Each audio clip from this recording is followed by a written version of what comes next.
Hello everyone, this is Jeremy from Martin Homebrew, and it's Thursday night and I'm having a beer. Tonight I am drinking Pompous Pelican, you got that? By Southern Craft. And Pompous Pelican, it seems that they crafted this beer to be inspired by some local ingredients. And I say that right here on the front, the emblem is a pelican, which is our state bird.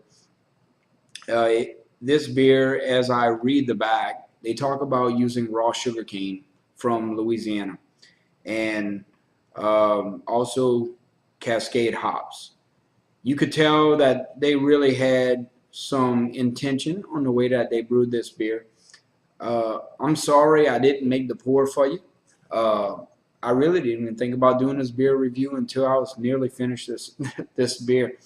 But it's been about 4 days since I had a beer, so I thought let's do something different. This is the first time that I drink a beer from Southern Craft, and Southern Craft is here in Louisiana.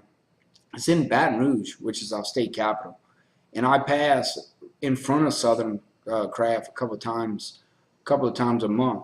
So it's interesting that I've never stopped in. I've always wanted to. The time has never really been right. So let me tell you a little bit about this beer. Now I'll tell you. Well, let me first, before I tell you about the beer, let me tell you why I'm having a beer. So last night I had a bit of a malfunction. Behind me, you can see some cabinets. You can see these green cabinets, and I've recycled these cabinets off of some friends, some people who was getting rid of some cabinets, and they were trying to upgrade, and they're not really the best cabinets in the world. They're basically made of particle board, and I've painted them to make them look a little bit more rugged.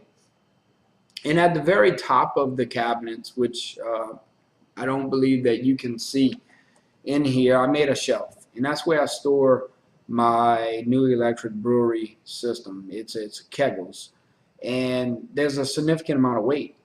And as I was building the brewery, and my dad would come over, and he's a mechanic and he's also a carpenter, and he would see I would have everything laid out here in the garage, and he would say, "Well, where are you going to put that?" I said, "I'm putting it right up there." And he would tell me, "No, you're not. Those cabinets are going to come down. They're not made sturdy enough to hold that kind of weight." And I'll say, "Yeah, Dad, I'll get to it. I'll get some L brackets one day, and I'll shore them up so that the shelf doesn't fall." Well, it's been about 2, maybe 3 weeks where I've been storing everything up there. And when I came home from work yesterday, I seen the entire top just kind of leaning.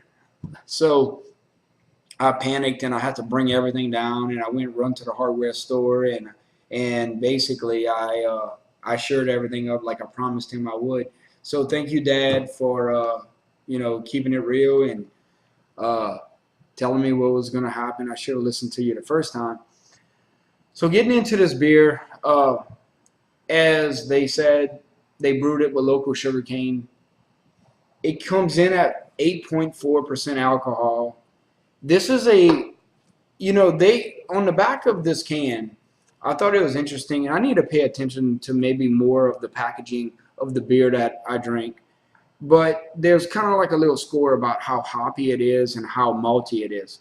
And so they gave themselves a 3.5 on hoppiness out of 4, which I can't believe that the rating scale is 4, and a 2.5 on maltiness out of 4.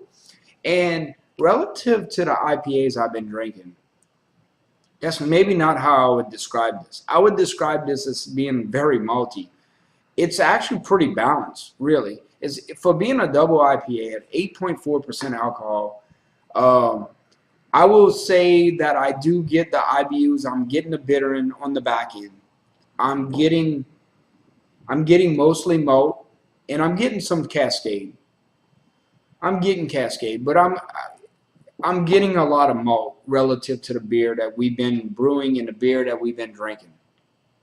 So I will say that on my first impressions, before I recorded this video, I would say it reminded me of some of the first IPAs I drank. And I don't know if that's necessarily a good thing or a bad thing. And I say that with respect to this. Here lately, the fad has been we want New England IPAs. We want hazy. We want bright. We want juicy. And I enjoy those beers. That's what I look for. If I see a new one on the shelf and it's a New England IPA, or I hear that it's hazy and sweet and juicy or whatever, citrus, I'm buying. It's like it doesn't matter. They sell them for like $20 a 4-pack nowadays. It's crazy. But uh, the first sip really reminded me of before I ever drank an IPA, and I was more of an amber kind of guy. And I said, let me try that IPA because all my friends swear to me that once you get hooked on an IPA, you're never going back. And this is what it reminds me of. And I will say, relative to the beer we've been drinking, it is probably one of the more balanced beers that we have been drinking, at least in my impression, because I'm getting a heavy malt, I'm getting the right amount of bitter to be an IPA, and it probably has a lot to do with the design of the beer. It was probably the brewer who crafted this beer, and this is the first Southern craft beer I have had. So with respect to that, it's a solid beer. If I was going to score it on a 5-point scale, I use an app, Untap. I'm sure you do too. So I would say, I would give it a 3.5, but maybe in my comments I would say I'm not frowning on it at a 3.5.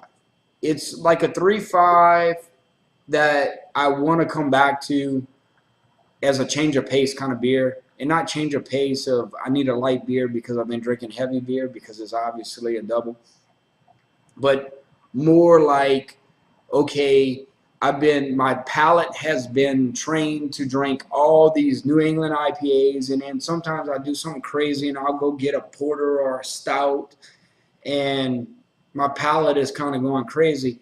This is kind of like bring you back to your roots, what an IPA first came out to be. So solid job, Southern Craft. And I thought when I would do a beer review, I would go into Untap and read to you maybe before I post my review of it, what my friends think about it. So I just pulled it up. And once again, 8.4, it has 80 IBUs. It is an Imperial or a double IPA. Southern Craft, Baton Rouge, Louisiana. I have had 5 friends who rated this beer.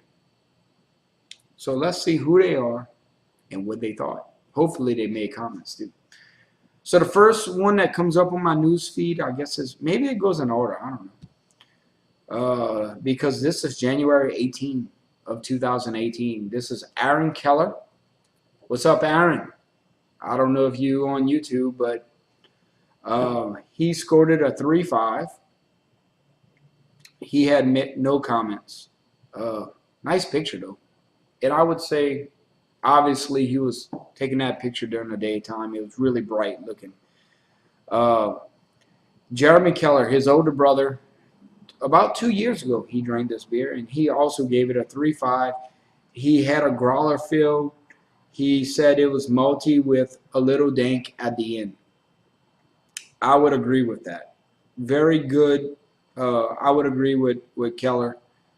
I think he's right on. And next, we have Cody Coulon. Cody Coulon is like a world traveler, so he knows his beers, and he scored it a 3.5. Oh, he drank it twice. Both times he scored it a 3.5.